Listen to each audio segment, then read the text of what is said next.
I beat Terraria's hardest challenge. Hey, don't show those! That's right, I beat Terraria's hardcore master mode, meaning I beat Terraria on its hardest difficulty without being able to die even once. This was a long and grueling process and was all live streamed over on my Twitch, but with that now out of the way, let's get into how I done this.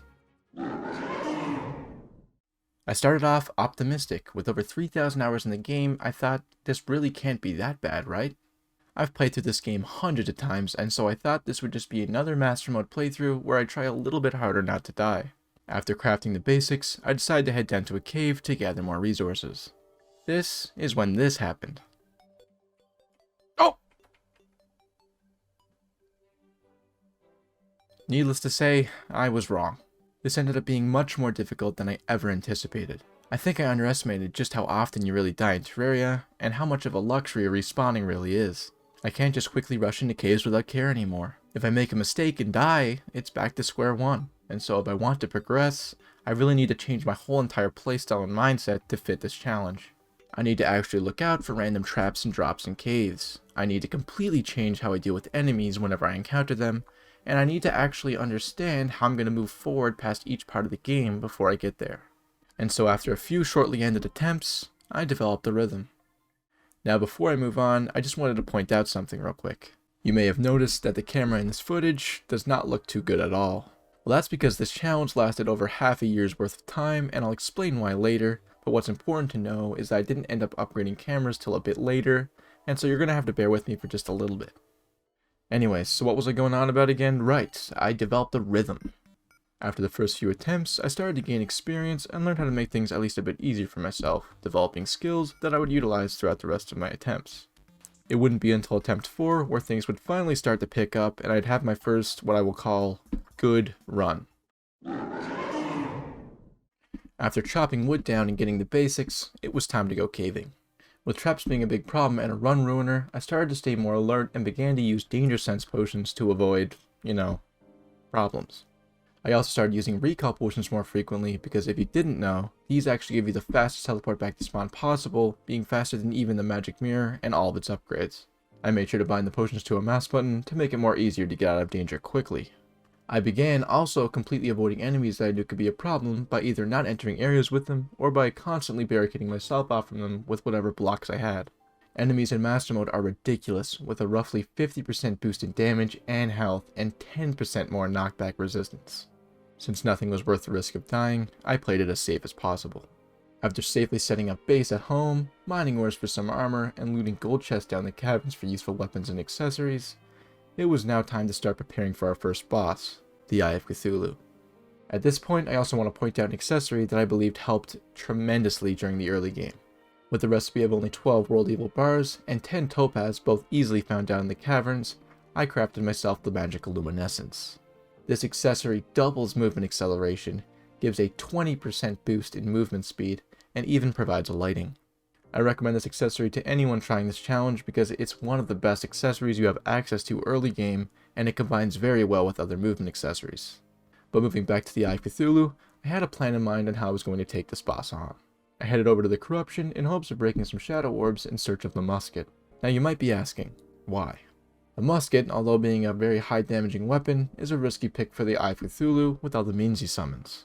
But you see, I didn't get the musket to use it. Having a gun and bullets gave me a chance for the arms dealer to spawn in, and he sells a weapon that's a great pick for this boss. The Mini Shark. In a crazy stroke of luck, I had the arms dealer spawn in right before a naturally spawning Eye of Cthulhu showed up to my world. I bought the weapon, but after a close call with the eye, I decided I wasn't ready to fight this boss yet. Honestly, I kind of just panicked. I'm not sure if I want to fight him yet anyway. I then continued back down to the caves in hopes of finishing my set of platinum armor and in search of some new and better accessories. These accessories were the Lucky Horseshoe to eliminate fall damage and the Hermes boots in hopes of further improving my movement speed. In what felt like no time at all, I ended up getting everything I needed and decided to take on the Eye of Cthulhu again. This time, the fight played out in my favor. After the fight, I decided to do a little bit of caving before having a random surprise goblin invasion. I never planned for this, but I knew I was definitely ready with my new gear, and so I took them down with no real issue. I was now able to reforge, combine accessories, and buy rocket boots from the Goblin Tinkerer, which I all did. I then decided out of nowhere that it was time to search for my shimmer.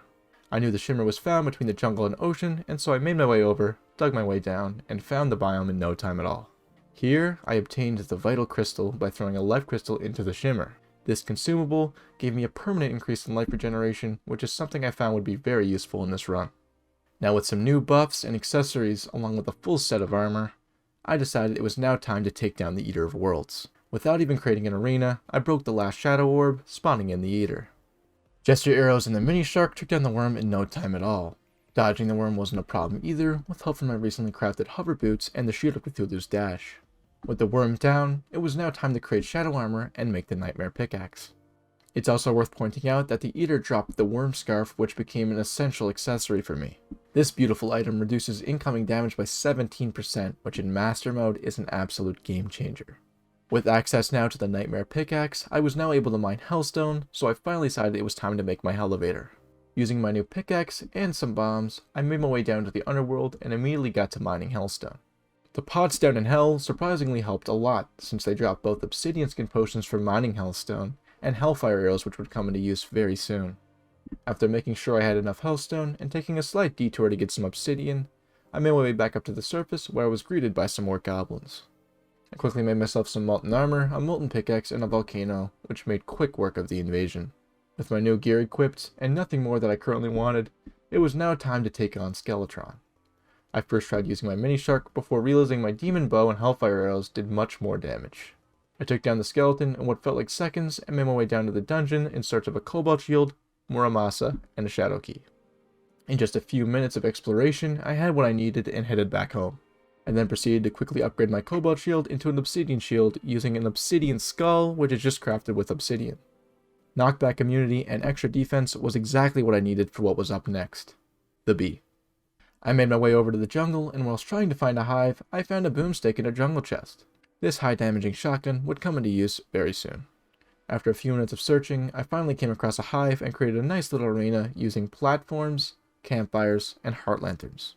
Using my volcano and brand new shotgun, I had no trouble at all taking down the bee. I then made my way home and decided it was time to finally make some more upgrades. Firstly, I made myself some lightning boots, combining my hover boots with an aglet and an anklet of the wind. This gave me more speed, which I wasn't going to complain about. I then created the blade of grass using leftover materials from the jungle, which finished the recipe for a very powerful new sword. I made my way to a demon altar and crafted the Night's Edge. I then decided to make my way down to hell and make use of the shadow key I got when raiding the dungeon. After searching a few chests, I found a hellwing bow. This weapon would come into great use very soon with our fight with the wall. I then decided that I'd take on Deerclops for fun, which honestly ended up being a pretty scary fight. Deerclops inflict slowness, which makes dodging his attacks a pretty difficult task. But not only that, even with all the upgraded gear I had, he was still managing to do pretty good damage to me, which gave me a bit of a fright. Ultimately though, my Night's Edge took care of him, and after a well-fought victory, I finally felt that I was ready to take on the wall. I made my way down to hell to create my hell bridge. I decided to make this out of planter boxes since lava slimes exist and their lava passes through these platforms without destroying them. After finishing construction of the bridge, I then decided to prioritize safety, deciding that I'd garner up all the rest of the accessories I needed to create Terraspark boots before the fight. Most of this consisted of lava fishing for the lava charm and farming fire imps for the obsidian rose, since I already had water walking boots. Eventually, I did end up making myself the lava waders, but I was still forgetting something. I ended up searching through my entire snow biome for ice skates, but couldn't even find a single pair. I instead decided I'd fish for them at another point in hard mode and would keep my lightning boots equipped, holding out from equip my lava waders until I could combine the accessories. I then moved on to some more last minute preparations before my upcoming fight with the wall. I made myself a star cannon with leftover materials, and then went back down to my shimmer to do some shimmer reforging on my accessories. This is done by throwing craftable accessories and weapons into the shimmer and continuously recrafting the same item until you receive the modifier you want. This is great because it doesn't actually cost you any money. The modifier I wanted was warding because this increases defense, which in the end helps decrease the damage I take from enemies. After the reforging, I then finally decided to make my way down to the end of my hell bridge and potioned up before my fight.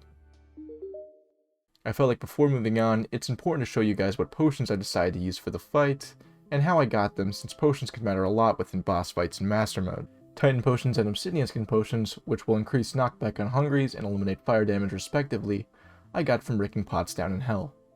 regen iron skin and swiftness potions, which will increase life regeneration, increase defense, and increase movement speed respectively, I got from breaking pots on the surface and in caverns. Wrath potions, which increase my damage by 10%, I got from potion crafting with a special fish obtained in the corruption named Evenkoi. And infernal potions, which I also got from potion crafting with special fish caught in the underworld called Flerfencoy Obsidifish, will create a damaging fire aura around my character to help pick away at the enemies the wall summons throughout the fight. With that info dump out of the way though, let's move on to the actual fight. I started off the fight with my Helming Bow and Unholy Arrows, which made great work with the Hungries and did decent damage to the actual wall. This was until I got him down to around 4k health, which at this point I ended up pulling out my Star Cannon, which did a ludicrous amount of damage and finished the boss off in only a couple of seconds. With the wall now killed, I had done it. I had finally made it to hard mode for the first time in this challenge, which honestly was a huge milestone for myself. Things were finally starting to look up for me. I now bring to you some very unfortunate news. My VOD for the start of hard mode ended up getting corrupted and couldn't be reinstalled because my VODs on Twitch disappear after 2 months, and this took place over a year ago. Luckily, I had the most important part of this VOD clipped, but for the rest, I'm gonna try to recreate it in another world with the same seed. So, let's go. I started hard mode off by immediately destroying some demon altars, blessing my world with my hard mode ores. I ended up getting palladium, mithril, and titanium. I then immediately decided to start mining palladium, and after getting enough for the pickaxe and some armor, I made my way to the surface. Palladium armor is great because its set bonus allows for increased life regeneration, which in master mode can be a game changer. I then decided to mine some mithril so that I could create a mithril anvil and finally be able to craft myself an essential hard mode accessory: wings. Luckily for me, I obtained a giant harpy feather in pre-hard mode, and so all I needed to do was farm a few wyverns for souls of flight, and boom, I had wings. After crafting a new set of wings, I had another goblin invasion happen, which during this I obtained the Shadow Flame Knife from a goblin summoner. A high damaging melee weapon that works great in early hard mode. I then decided my first boss to fight in hard mode would be the Queen Slime. But before I fought her, there was one more thing I wanted: the Ankh Shield. This is potentially one of the best accessories in almost all of Terraria, providing immunity to almost all debuffs, a great amount of defense, and complete knockback immunity. Problem is, it is a pain to obtain, with a recipe that requires the obsidian shield and 10 different accessories dropped from a wide variety of enemies in hard mode. After a few hours of grinding though, I eventually got all the accessories I needed and headed home to create the Ankh Shield. After this was made, I believed it was finally time to actually take on the Queen Slime, and so I did. The dagger took great care of this boss, allowing me to stay a safe distance away while also dealing high damage from afar. After beating the boss, I decided to take her on once more in hopes of getting the full set of Statagel armor, which I did end up getting eventually. Statagel armor provides good defense, but most importantly also gave me a much better and more powerful dash. This allowed me to replace my Sheath of Cthulhu with a Star Veil, which I was obtained along with the Charm of Myths from farming mimics earlier in hard mode. This accessory increases the length of invisibility I get after being hit from an enemy, which is great when I'm trying to minimize how many times I'm getting hit in general. I then decided it was also finally time to get myself some ice skates so that I could combine the 2 pairs of boots I was wearing and free up an accessory slot. Since I could find no more frozen chests, I decided instead that I'd fish for burial crates in hopes of getting a pair. Eventually I ended up unboxing them and finally crafted myself a pair of Terra Spark boots. In the leftover accessory slot I now had left, I placed the Charm of Myths, which I mentioned earlier. Crafted with a Banner Regeneration and a Philosopher's Stone dropped by mimics, the Charm of Myths allows for increased life regeneration and decreased cooldowns for healing potions, which is fantastic because I know I'll be taking more and more damage as I progress further into hard mode. With all my brand new gear equipped, I now finally felt that I was ready to take on a mech boss. Whilst originally planning to take on the twins first, my world had a different boss in mind. The Destroyer naturally spawned in, and instead of hiding away in caves until morning, I decided to give it a shot. And well, I'm gonna let the one surviving clip left from my stream show what happened. Oh, watch out though, I'm kinda getting hit a lot more now.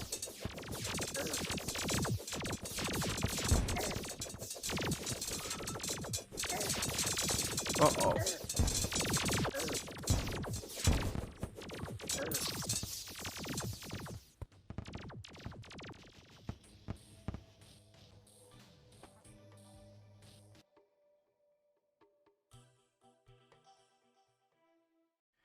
Yep.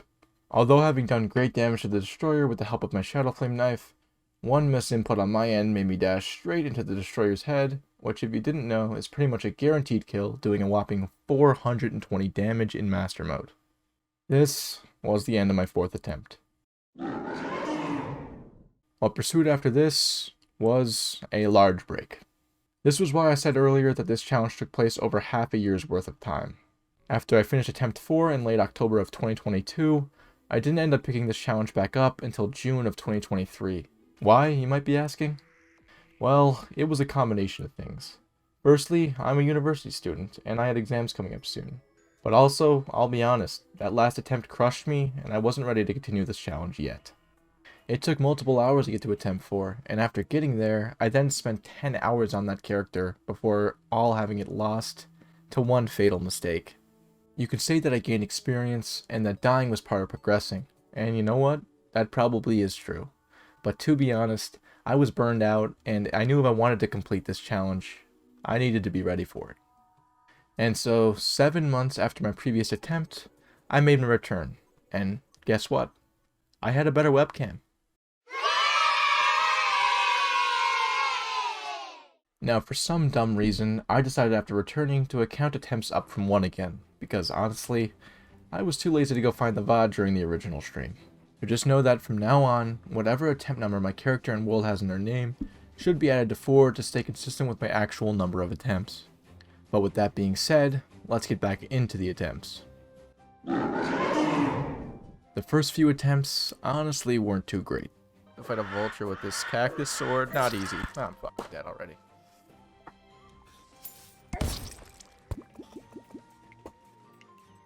Don't I need to right-click it to detonate it? I just jumped.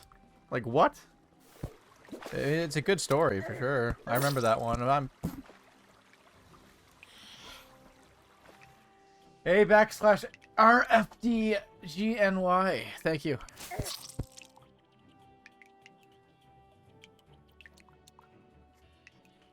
Oh my god, no. Oh my god, no.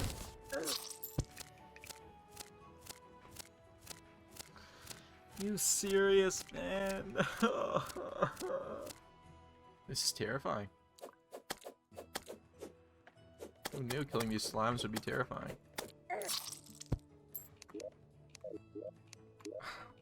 It had been 7 months since I last played, and so I was a little rusty. But it is worth pointing out that I did develop some better habits since last time. A big one of these was keeping a pressure plate found from traps down in the caverns in my hotbar. This would allow for me to see wiring and avoid traps while traversing caves. It wasn't until attempt 11 where I'd get another good run started. Most of Pre-Hardmode played out the same way as my previous good run. I kept the same weapons and accessories and armor as I made my way through early game, killing all the same bosses without a real problem.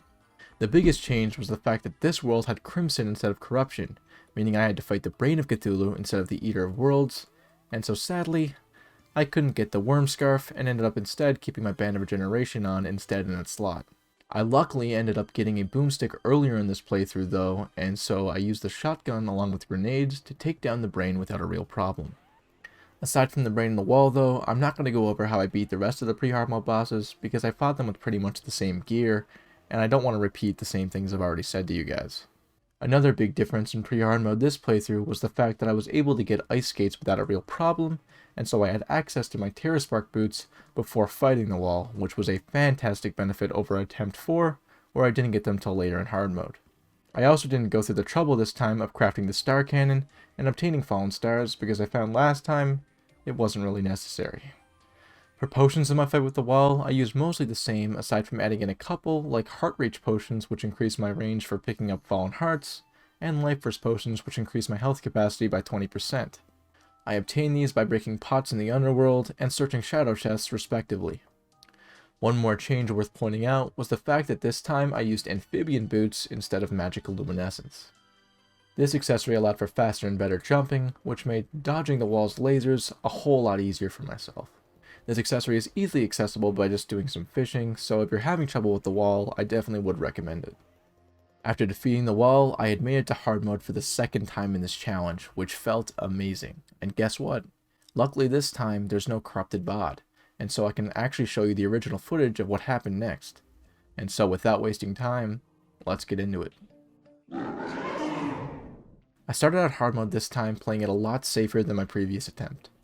This time, instead of going to immediately break altars to get my hard mode ores, I instead fished for all of them within crates. I did this so that I wouldn't meet the conditions for a randomly occurring pirate invasion, which I knew would destroy me in early hard mode.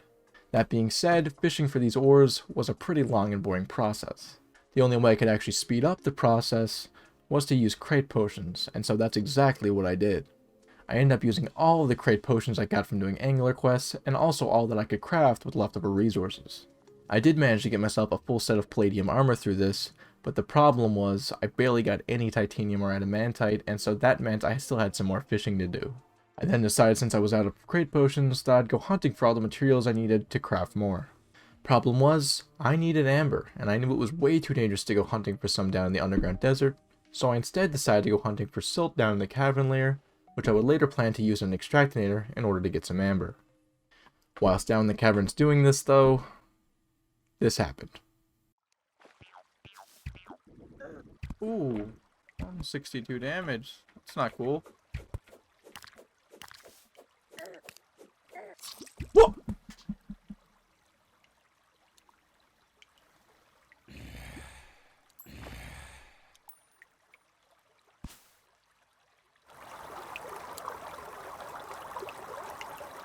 Yep, it still hurts watching this clip myself.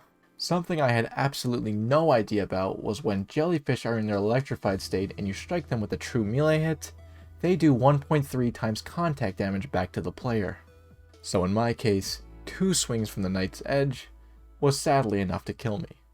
After this encounter, I now found green jellyfish more terrifying than Moonlord. This was the end of my 11th attempt. What happened after this was not actually a break this time. It was just a few more shortly ended attempts. After my last death, I became a bit reckless and I was really eager to get another good run on the go. And so I ended up brute forcing my way through a few attempts until I'd finally strike gold, because as the pattern has shown, it takes a few bad attempts to get to a good attempt. And so it wasn't until attempt 21 where I'd finally get my next good run started. This run started like any other, chopping down trees, crafting the basics, then immediately heading down to the caves to mine and search for some better weapons and accessories. After luckily having a shroomerang drop from a spore bat, and after getting enough resources to craft myself a magical luminescence, I decided to teleport home and head over to the jungle. Although being a risky move, I really wanted to get my hands on some of that jungle loot, but most importantly, I wanted the boomstick. This weapon had been extremely effective in past playthroughs, and so I knew if I can get one early on, it could be a lot of help with pre-hardmode progression. After a successful expedition at the jungle, I was starting to feel more confident with my current gear. So I then went home, set up base, and decided I was now going to explore more of my world using a gravitation potion. I ended up looting a few sky islands, coming across an enchanted sword shrine, and even managed to make it to the edge of my jungle side of my world, which made me decide I was going to find my shimmer now, rather than later. On my journey to find the biome, I ended up getting my life capacity up to 400 with life crystals and found all kinds of valuable ores and gear along the way. After getting to my destination, I ended up making a few NPC houses there so that I could set up a pylon network for easy access to and from my base. Although not being necessary, I recommend setting up pylon networks to anyone doing this challenge, because doing so will save you a lot of time and this challenge is very time consuming. Shortly after getting back to base, a natural blood moon occurred. After grinding out the event, I ended up getting myself a shark tooth necklace, a powerful accessory that increases my armor penetration by 5, which I immediately equipped. I decided it was now time to fight our first boss, the King Slime. The boomstick took care of the boss in what felt like no time at all, but before the boss's death message could even show up, the goblins decided that they wanted to fight. I proceeded to absolutely destroy the goblin invasion using my boomstick once again, releasing the Goblin Tinkerer into my world. Immediately after the fight, I then got to searching for the Goblin Tinkerer along with a pair of Hermes boots, which I somehow didn't manage to have yet. After heading down to the caves and searching for a little bit, I found all that I wanted.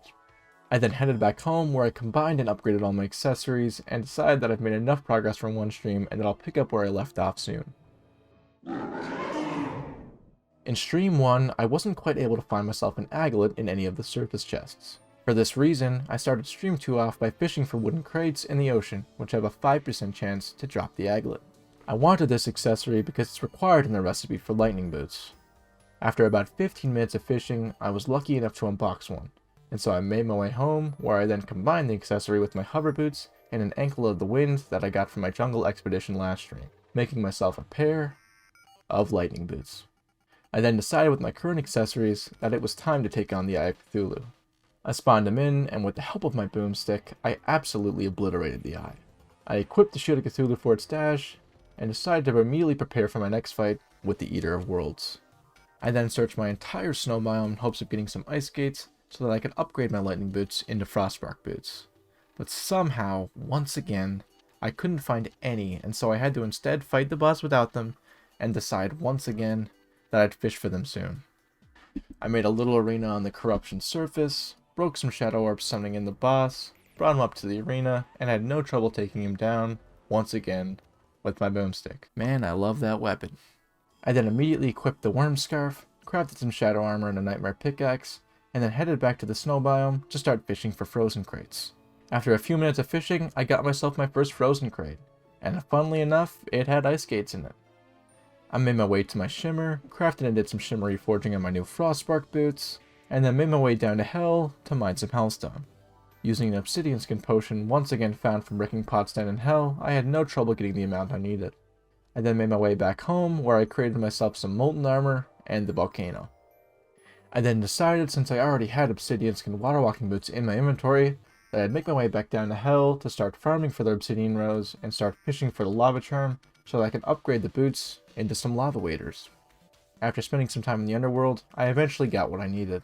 I then headed back to my shimmer, combined some accessories, and made myself a beautiful pair of Terraspark boots. This was where I decided to end Stream 2. After spending most of last stream preparing myself with new and better gear, it was now time to fight another boss. I decided this time that I would fight the Queen Bee.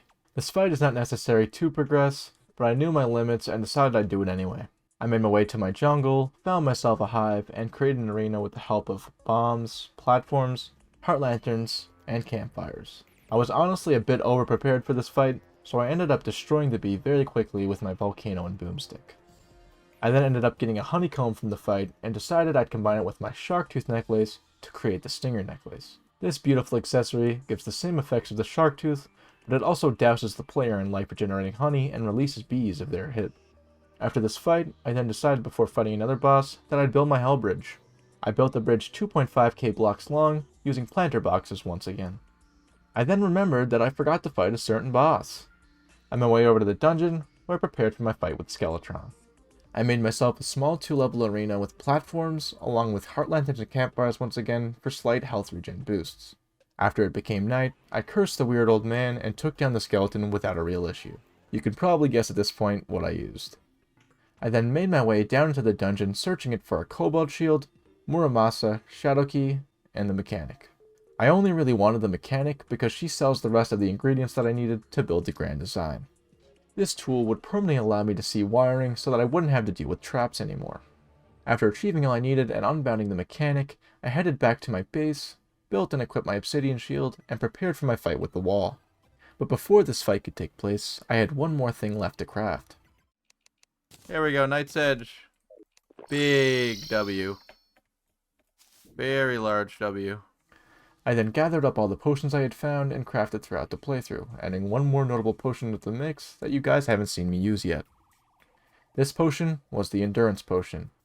Crafted with Armored Cavefish and Blinkroot, this potion helps by reducing damage taken by 10%, which needless to say, is great for Master Mode.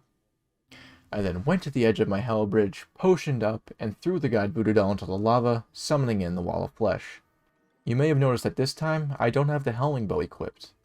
This is because I instead decided that this playthrough, I wanted to test out the true capabilities of the Knight's Edge, and so just take a look at how this fight played out.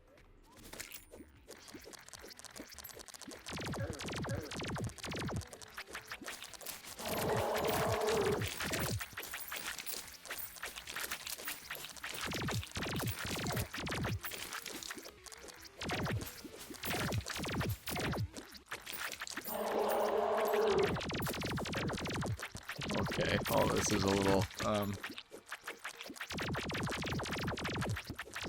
this is a, yeah, cheers.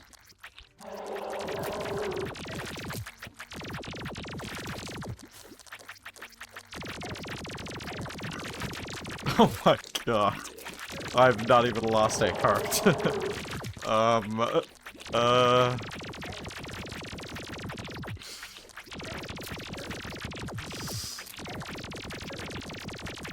Jesus.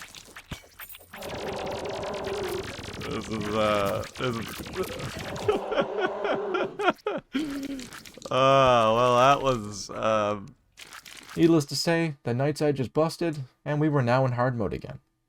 I started off hard mode this time by definitely not going down the same fishing route as last time. I instead started off hard mode by immediately going to the corruption and breaking a crap ton of altars. My world was then blessed with cobalt, orichalcum, and titanium. Before I got to hard mode ore mining though, I firstly had to go down to hell and mine more hellstone because funnily enough, I forgot to build a molten pickaxe and I needed one to mine cobalt. After getting enough hellstone and heading back to base, I then built the pickaxe, spelunker potioned up, and started my hard mode ore mining. I first mined cobalt to build myself a pickaxe capable of mining orichalcum. I then crafted this pickaxe and went back down my elevator once again to mine enough orichalcum so that I could build a pickaxe capable of mining titanium and an orichalcum anvil. After getting all the orichalcum I needed, I then crafted both the pickaxe and anvil before heading back down to the lower cavern layer to mine some titanium. I mined just under 400 so that I had enough to make the forge and a full set of armor. After going back to base and building the forge, instead of making titanium armor, I instead decided to head over to my shimmer and throw all the rest of my titanium ore in to retrieve back adamantite. I did this because in master mode, I'd much prefer the extra defense, damage, and movement speed that adamantite armor provides over titanium armor and its set bonus, which has been nerfed significantly over the past few years. After getting my new armor, I then decided it was better late than never, and decided to start the grind for the Ankh shield and all its components. As I mentioned during an earlier attempt, to craft the Ankh shield, you need to garner up a total of 10 different accessories to combine with the obsidian shield. What I didn't mention was that these 10 different accessories were actually going to eventually combine and end up being 5, and then these 5 accessories will then craft into the Ankh charm, which will then be combined with the obsidian shield to make the Ankh shield. The reason I mention this is because luckily for me, the recipe was made a lot easier to farm for than before. This is because when they made the shimmer, they made it capable of transmuting between the accessories required within the crafting recipe for the 5 different main Ankh charm accessories. This means that in reality, you could just farm for 5 out of 10 accessories required in the Ankh charms recipe, getting 2 of each, and ignoring farming for the accessories that are harder to get, which is exactly what I did. I know that all sounded extremely complicated, and that's probably because I'm not explaining it in the best way that I probably could, but just know that this is an extremely difficult process to explain to somebody. But moving on, throughout my grinding for all these accessories, a couple things ended up happening. One, I ended up crafting an onyx blaster with some resources I had garnered up through grinding for Ankh shield components. This weapon is a high damaging hard mode shotgun that shoots 4 bullets and an explosive dark energy projectile. With the recipe of a shotgun sold by the arms dealer, 2 dark shards dropped from dark mummies, and 10 souls of night dropped from all enemies in the underground corruption, I couldn't recommend this weapon enough. Can you tell I like my shotguns yet? I then ended up building a little meteor home design for more NPCs, which I thought ended up looking pretty cool. But perhaps the most crazy thing that happened during the Ankh shield grind was that shortly after making the home, I ended up having a random pirate invasion happen. Luckily, when I made my adamantite armor earlier, I also ended up making an adamantite repeater with leftover bars. This, along with hellfire arrows I got from breaking pots down in hell, allowed me to cheese the invasion. That being said, I still managed to have a few close calls. Yeah, I know, the ship getting stuck is perfect for me. Oh!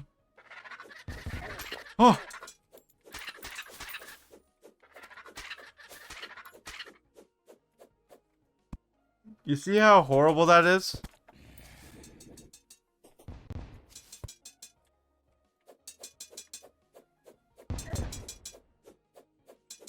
I can't, bro. I don't know what to be at. After finishing the invasion, I then ended up grinding and retrieving all the rest of the necessary accessories I needed for the Ankh shield. One thing worth pointing out was that I decided to farm a hornet statue which I received in Pre-Hardmode for 2 Bezoars, which would help build 1 out of 5 of the Anctron components. I only bring this up because I wanted to recommend to anyone trying to do this challenge that didn't end up getting the accessory in Pre-Hard Mode, that this may be a better alternative, rather than risking your life in the jungle for one in Hard Mode. But anyways, after retrieving all needed components, I then headed to my Tinker's table and crafted myself the accessory. With my grind now done for the Ankh Shield, I then decided it was time to do some mimic farming for 2 more powerful accessories that I really wanted. These were the Starveil and the Charmamyths. After grinding mimics down in the caverns for a while and getting all that I needed, I then decided to head back to base to make and equip these accessories. With these 2 now made and equipped, there was now only one more thing I needed before fighting a boss: a pair of wings. After waiting for rain to happen and finally having a storm start, I headed to my snow biome to farm ice golems. This mini boss would allow me to receive an ice feather, in which I used to craft alongside with some souls of flight, a pair of frozen wings, which, may I remind you, are a very solid pair of wings for early hard mode. I now believed I made enough progress for one stream and decided I'd fight my first hard mode boss during the next stream. I started off stream 4 by making myself a nice little storage room since I found out I was running out of space. I then organized it all, bringing my loot from other chests over and labeling and sorting out all the new chests. After this, I decided that I would create a border around my base in hopes of stopping corruption that spreads quickly in hard mode from spreading to my home and kicking out my NPCs. I did this by making a 6-block long tunnel down and around where my base was. I then broke the back wall within the tunnel and boarded off each side of the tunnel with wooden blocks so that corruption couldn't reach my base through vines that may grow within the tunnel. It's also worth pointing out that throughout this process, I was also doing a lot of fishing.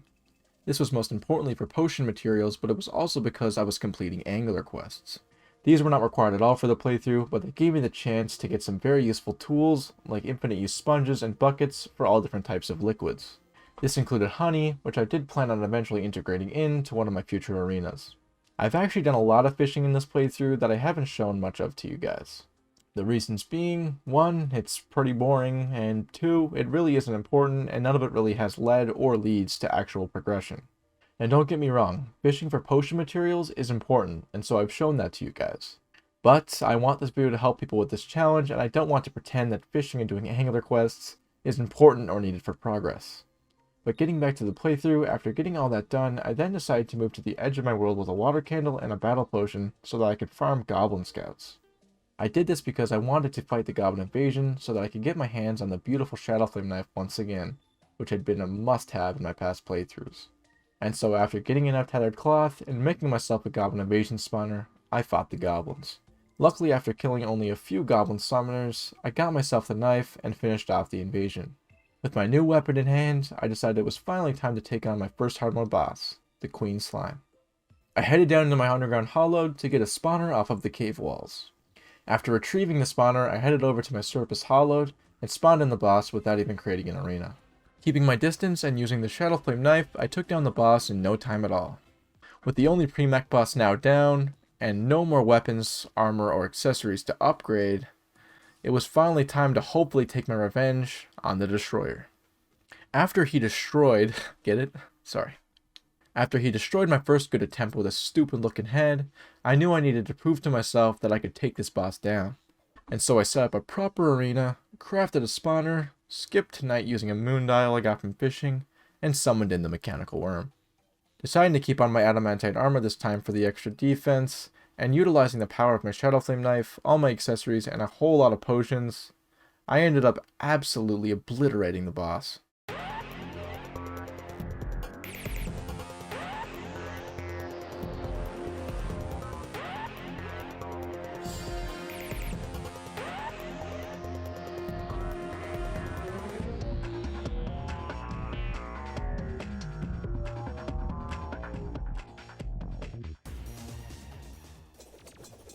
Okay, yeah, you were explaining that. Sorry, I couldn't read all of it. Really making sure not to repeat past mistakes.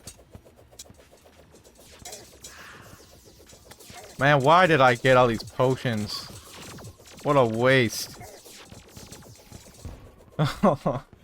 I lost like 2 hearts that whole battle. Oh man, I overprepared. With the first mech boss now taken down, this was now the furthest I've ever made it in this challenge. Could this be the run? Let's continue to find out. With spirits high now after destroying the destroyer, I decided to keep the ball rolling and prepared for my next mech boss fight, who I decided would be the twins. I decided that there wasn't much to really upgrade within my accessories or armor still, but that there was 2 weapons I could get now that are accessible with the Souls of Might and Hollowed Bars that the destroyer dropped. One of these weapons were the Mega Shark. This long-ranged, high-damaging minigun is an absolute great pick for the twins, and it even has a relatively easy-to-craft recipe of just a mini shark, illegal gun parts sold by the Arms Dealer at night, 5 shark fins dropped from sharks, and 20 Souls of Might dropped from the destroyer.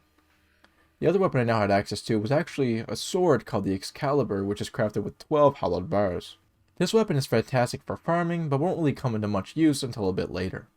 First up, since I already had everything I needed for it, I crafted the Excalibur and headed over to the ocean. Here I farmed some sharks until I got the 5 fins that I needed. I then went home, built myself the Mega Shark, and crafted myself some cursed bullets to use with it, which I made with musket balls and cursed flames I had left from farming in the corruption. I then gathered up my potions, before building a mechanical eye spawner and deciding it was now time to fight the twins. Using predominantly the Shield of Cthulhu's Dash and my frozen wings for movement, along with my Mega Shark and cursed bullets for damage, I took down the twins in no time. With access now to Souls of Sight, dropped in the twins, I created myself a summoning weapon known as the Optic Staff. In reality, I didn't really need this since I was mainly doing melee class, but I decided it would definitely help out at doing passive damage to enemies and bosses, so I crafted it anyways. But besides what I now had, there really wasn't very much for me to upgrade, and so I decided after doing a little last minute shimmery forging that I'd go for the 3-piece this stream and take down Skeletron Prime. The Mega Shark Cursed Bullets combo proved once again to be effective. After spending half the night picking away at the skeleton's 4 arms and his stupid looking head, I took him down, finishing off defeating all 3 of the mechanical bosses. With the mechs dead, I now had access to all the different souls, and so I made myself the Pickaxe X, a pickaxe crafted with hollowed bars and the 3 souls that the bosses dropped that is capable of mining chlorophyte. I was originally going to end stream here, but instead I decided to do some chlorophyte mining and to make 2 new weapons before I got off, because genuinely, I have an addiction. I made my way to the underground jungle and started to mine some chlorophyte. After getting enough chlorophyte, along with some extra I planned on using in the future for armor, I made my way back to base. It's also worth pointing out that throughout this process, I ended up killing a moss hornet and getting a tattered bee-wing, which along with more souls of flight, allowed me to make bee-wings, which to my surprise ended up being better than my frozen wings. When I got back to base, using some of the chlorophyte I just mined, I crafted myself the true Excalibur, a powerful new sword with a big hit radius that would come into great use in the near future. I then decided to fight some of the mech bosses again because I needed more of the souls they dropped to craft the other new weapon I wanted to make. After accumulating 20 of each soul and combining it with my Knight's Edge, I made myself a true Knight's Edge, another powerful new sword that shoots a large high damaging projectile. I then did some shimmery forging on my new weapons before deciding that I made enough progress for today and that we were going to pick up where we left off next stream. I started stream 5 off by doing a little bit of gardening before a natural solar eclipse randomly decided to happen. This was a bit of a fright because although I do believe I was ready to take this event on, the enemies in this invasion do an unreasonable amount of damage and so I had to keep my guard up. Something good about this happening though was that there were a few weapons and accessories I could benefit from gathering in this event. These were the Death Sickle dropped by Reapers, the Moonstone dropped by Vampires, and the Neptune Shell dropped by Merfolks. Using my new swords, I ended up not having too much trouble at all farming for these items during the invasion. By the end of the event, I ended up getting everything I needed. The Death Sickle is a great farming weapon that shoots flying piercing sickles that go through walls doing a crap ton of damage and that I'd end up using very soon. The 2 other accessories I got will combine together in the future to create a fantastic accessory that I'll end up using down the road. After finishing the event, I decided to head over to my jungle and farm for some turtle shells. These, along with chlorophyte, would allow me to create turtle armor, a high defense set of melee armor that would benefit me greatly. Using my new sickle and true Excalibur, I had no trouble farming these guys and eventually got all the turtle shells I needed. I then headed home, made myself some armor, equipped the armor, and then immediately headed back to the jungle again so that I could get myself some life fruit. Life fruit is amazing because it will allow me to increase my health capacity up to 500, which in master mode is game changing. Eventually, after spending a good bit of time down in the underground jungle, I did end up getting enough to get my health up to 500, but I also got an extra one in which I threw into my shimmer to get a consumable back called the Aegis Fruit that gives me a small permanent +4 increase to my defense. It's also worth pointing out that I did also end up finding a few Plantera bulbs whilst exploring my jungle, which was important since Plantera was the next boss on the list. After making myself all these armor weapon upgrades, I then decided it was time to upgrade one of my accessories, or rather replace one. I decided I wanted to make the Fire Gauntlet, a powerful melee accessory that helps with damage, melee speed, increasing melee weapon size, and allows all melee weapons to inflict fire damage. I ended up already having the Titan Glove, Magma Stone, and materials to create the Avenger Emblem, but to finish the recipe, the one thing I didn't have yet was surprisingly Feral Claws. I headed to my jungle, found a pair in a jungle chest, and created the accessory, deciding to finally replace my Shield of Cthulhu. Despite no longer having a dash, I felt like the trade-off was worth it because I felt that the shield's dash having collision could be a problem during the upcoming fight with Plantera anyways. After making the accessory and doing some shimmery forging, it was now time to prepare for our fight with the plant. To build our arena for Plantera, I found myself a bulb, and using lots of explosives and my pickaxe, I built a huge empty box around the bulb, which I ended up filling out with platforms, campfires, and heart lanterns. I then went back to base, did some fishing for potion materials, gathered up all the potions I needed, and headed back to the arena. I then potioned up before breaking the bulb and starting our fight with Plantera. The plant didn't stand a chance. Using both my Death Sickle for the boss and True Excalibur to defeat her tentacles, I ended up absolutely destroying her. With the plant now dead, many things were now open for me, including the Mothra now being available in Solar Eclipse, new enemies spawning down in the dungeon, and the opening of my jungle temple. I first decided that I'd enter my jungle temple so that I could gather some solar tablets which would allow me to spawn in the solar eclipse. I wanted to fight this event first because, as I said, Mothrons are now available, and they drop an item called the Broken Hero Sword, which when combined with the 2 true blades I already have, create a very powerful new sword. After raiding the temple, defusing all the traps, and looting all the temple chests, finding myself solar tablets and some Lizard power cells, I then headed back to base to fight a solar eclipse. After killing Mothron, getting the Broken Hero's Blade, and finishing off the event, I crafted myself the Terra Blade, a powerful sword that shoots quick, high-damaging long-range projectiles, and which I will be using a lot from here on out. I then did some shimmery forging on it to make sure its modifier is the best possible, before deciding it was now time with our new weapon to take on the Golem. And so I gathered up some potions and made my way back down into the jungle temple. I then potioned up and used a Lizard power cell at the Lizard altar to spawn in the Golem. Since the Golem sucks, this fight ended up being very easy. After using my Terra Blade and positioning myself far enough away from the Golem so that I could easily dodge his projectiles, I took him down in no time. The Golem drops a few things that I needed, and these were Beetle Husks and the Sunstone. Because I didn't end up getting enough Beetle Husks after the first fight, I ended up farming him a few more times for more. After getting enough, I then made my way home to upgrade my turtle armor into beetle armor and to craft beetle wings, which were a pretty big upgrade from my bee wings. For those wondering, I made the beetle shell chestplate instead of the scale mail because I'd much rather the extra defense than less defense and a few minor attack buffs. After making the armor and wings, I then grinded the golem a few more times until I got myself the Sunstone. I then combined the Sunstone with my Moonstone, Neptune Shell, and a Moonshell I got from killing werewolves earlier in hard mode. This altogether made the Celestial Shell, a fantastic accessory that provides a great buff to pretty much all my stats. I ended up replacing my Fire Gauntlet with it for now because I felt that buffs in all categories might be a bit better than just melee buffs. I then decided that it was now time to farm the new dungeon enemies. There were a few drops down the dungeon that would be nice to get, but all I really went down there for and needed was the Black Belt and Tabby, both dropped by Bone Lee. These accessories would combine with a pre-Hardmode accessory I had called Tiger Climbing Gear to make Master Ninja Gear. This powerful accessory gives me a properly good dash, along with giving me the ability to occasionally dodge attacks and climb walls. After making it to the dungeon, I accidentally activated a Martian probe, spawning in the Martian invasion completely by accident.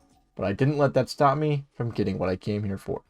I decided to completely ignore what I just did and leave it for later, and so I headed down into the dungeon anyways.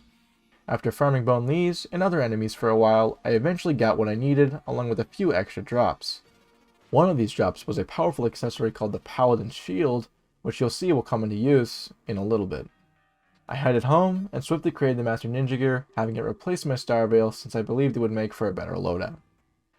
I then took on the Martians that I accidentally spawned in using my new accessories and my trusty Terrablade.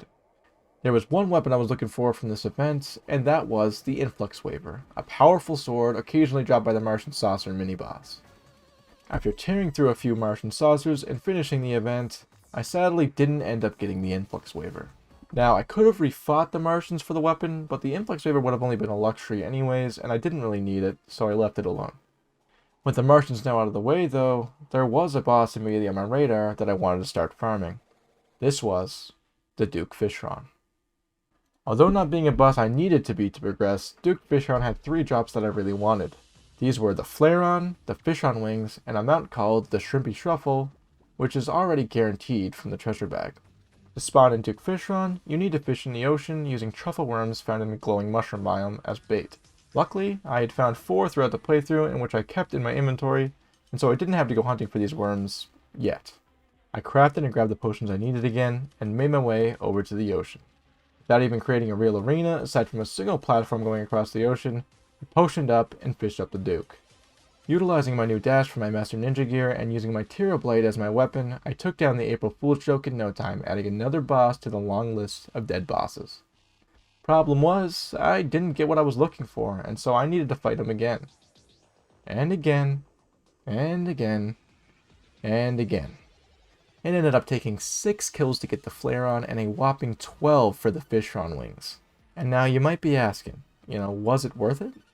And in my opinion, yes it was.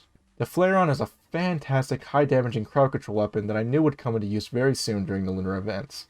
And the Fish-On Wings are literally the best pre-Moonlord wings available in all of Terraria, providing a long flight time along with ridiculous speed far faster than any other wings you can have at this point, making them in my opinion well worth grinding for. Now with all the accessories I needed, and all the weapons that I wanted, there was one more fight I wanted to do before ending the stream. And this was the Lunatic Cultist. Killing this boss is what starts the lunar events and begins what I will call Endgame. After beating this boss, the 4 Celestial Pillars spawn in, and when they are defeated, the Moonlord will spawn in. The final boss in all of Terraria, and the determiner on if I succeed or don't succeed with this challenge. I reforged my wings, gathered up more potions, and headed over to my dungeon killing the remaining cultists and spawning in the second last boss in all of Terraria. I potioned up, and using my Flare-On and Terrablade, I took down the Lunatic Cultist, getting myself the Ancient Manipulator and leaving only one boss left to be beat. Moonlord. I started my next stream by deciding that before I fought any of the Celestial Pillars, I wanted to replace my Worm Scarf with another accessory that might do its job just a bit better. This accessory was the Frozen Shield. Crafted by combining the Paladin Shield with the Frozen Turtle Shell, this accessory allows for 6 more defense, 10 including warding, and a 25% reduction in damage while the player is below 50% health. Needless to say, it's a great accessory for Master Mode, and I wanted to be as safe as possible with what was coming up next. As I mentioned before, I already managed to get a Paladin Shield while farming for my Master Ninja gear, but what I didn't have was a Frozen Turtle Shell, which is dropped from ice turtles in the underground tundra, and so that is exactly where I headed. I set up some water candles and started the grind for the accessory. After killing 52 ice turtles, I finally got the Frozen Turtle Shell. I then headed home, made the Frozen Shield, shimmery fortune until I got warding, and equipped the accessory replacing my Worm Scarf. With all the accessories, armor, and weapons I could want, we were now officially ready to start fighting the pillars. This was it. With only these pillars and the Moonlord left to beat, we were truly in the endgame. Was this going to be the attempt though? Was I finally going to complete this challenge? Let's find out. I first started the endgame by building my Moonlord Arena. My plan was to make a long horizontal asphalt bridge with a few platforms above to make dodging his lasers just a bit easier. I planned on using asphalt because the character actually runs faster on this block's surface. Sadly, the Stardust Pillar was in the way of where my arena needs to go, and so you know what that means. It was time to beat our first Celestial Pillar. The Stardust Pillar, when defeated, drops Stardust Fragments, and with these you can create the Stardust Dragon Staff. A ridiculous high damage summoning weapon that I believe is so powerful that I would recommend making one no matter what class you are. But moving back to the pillar, using my Flare-On and Terrablade, I had no trouble killing 100 Stardust Pillar enemies, destroying the pillar's barrier, and then swiftly taking out the actual pillar. I then picked up the fragments, headed back home, made a Stardust Dragon Staff, and then decided it was time to finish creating my arena. I placed down the rest of my asphalt bridge and created platforms above littered with campfires and heart lanterns. There was now only one more part to build in my arena. Remember when I said a while back that I planned on integrating honey into a future arena? Well, this was the arena I was talking about. Using an endless honey bucket I got from doing angler quests and bubble block spot from the party girl, I created big 1 block wide pockets of honey that I will be able to go through during my fight with Moonlord. This honey will help me in 2 ways. One is obvious, it will help with increased life regeneration. But also, remember when I explained that I wanted a shrimpy truffle from Duke Fishron and didn't really elaborate on it? Well, that's because this mount will also be a part of this arena and my fight with the Moonlord. When using the Shrimpy Truffle mount, when you enter liquids of any kind, you gain a plus 105% movement speed boost and a plus 15% damage increase for a short period of time.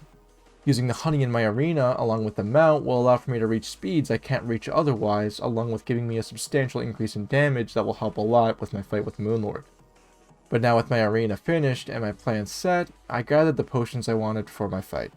These were Regeneration, Swiftness, Iron Skin, Endurance, Inferno, Heart Reach, Night Owl, Thorns, Shine, Wrath, Life Force, Summoning, and Flasks of Venom.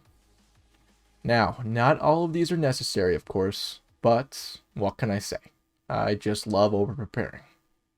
Now with all my endgame gear equipped, my arena built, and my potions ready, it was now time to take down the rest of the pillars and start our fight with the Moonlord. After already having Stardust beat, I moved on to the Vortex pillar. The enemies here are not fun to deal with.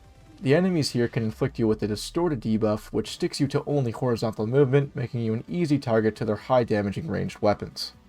Needless to say, you need to watch yourself here. Using my Terrablade and Flare-On, I once again over time was able to break the pillar's barrier and destroy the pillar. Although I will say, this time, it definitely was not as easy or as pretty. With the Vortex pillar now down, I decided Solar was next. This one was probably the most important for myself. Since I was doing melee this playthrough, I of course was going to need the melee weapons obtained from the fragments in this pillar. These weapons are the Solar Eruption and the Daybreak. The Solar Eruption is a great farming flail for big crowds of enemies like within these pillars, whilst the Daybreak is a high damaging throwable spear that's great for single target use like the Moonlord's core and his eyes. And so I made my way to the right side of the world and started my fight with the Solar Pillar. As I got there, I made sure to stay on the surface. This is because the high damaging Crawltipede enemy that spawns at this pillar will only attack you if you are in the air. Using my Terrablade and Flare-On once again, I slowly picked away at the enemies at this pillar until finally breaking the pillar's barrier, breaking the pillar, grabbing the solar fragments, and heading back to base.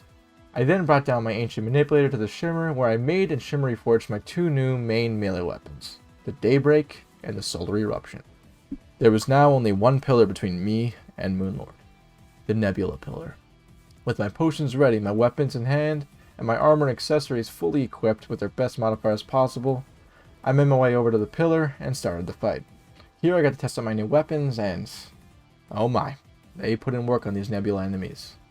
In no time at all, I had the pillar's barrier down and the pillar exposed. After throwing a few daybreaks at the pillar, it vanished into thin air, leaving only just some fragments left in its place. This was it. Everything came down to what happens next. We were now only 60 seconds away from Moonlord, who decides if we complete or don't complete this challenge. I'm going to let the rest play out by itself. Enjoy.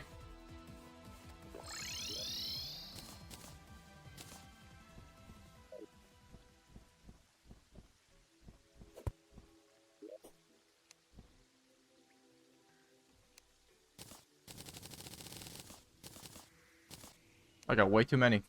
Anyway.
really? I went right into it.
Land gone, boys.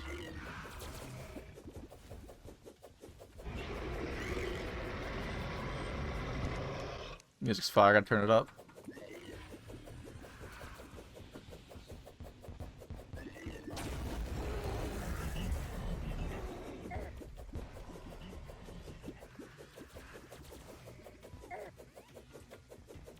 Ooh, I don't want to hit the ground. Do not want to touch the ground, apparently.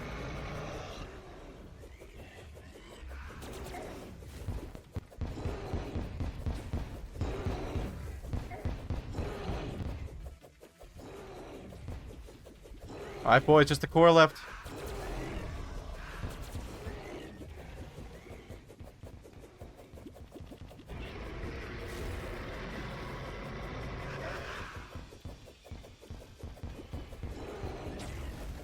Ooh.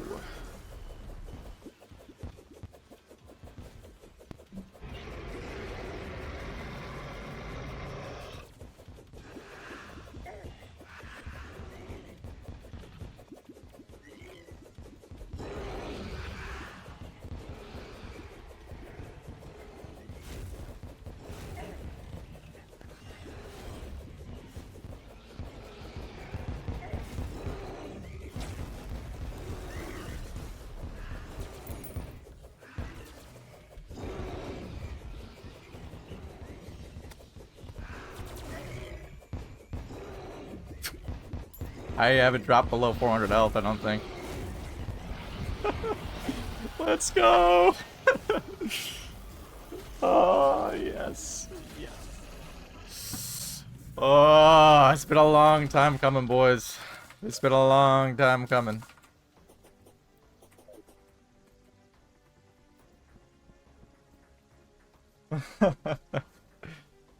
Oh, yeah, man. That's great. And cheers, you know, double cheers. Cheers. Oh, it's warm. We got it, boys. We've done it. Master Hardcore complete. Write it down in the books. That's right. We had done it. Stupid. After 21 attempts, I had finally bet Terraria Master Mode Hardcore, and you've now witnessed how it happened. This was a long time coming, and honestly, it felt like there was a weight lifted off my chest after being finished. It took a total of 70 hours to get where we were now, and honestly, I couldn't have been happier with the outcome. If you made it this far into the video, thank you for sticking around. If you did like what you saw, how about subscribing to the channel so you can see more uploads like this? Hey, I mean, if you want, you can even leave a comment, you know, making fun of me for dying to a jellyfish. But seriously though, I really do love making these videos for you guys, and I really do appreciate your feedback. With that being said though, this was how I beat Terraria's hardest challenge. Thank you for watching. Bye.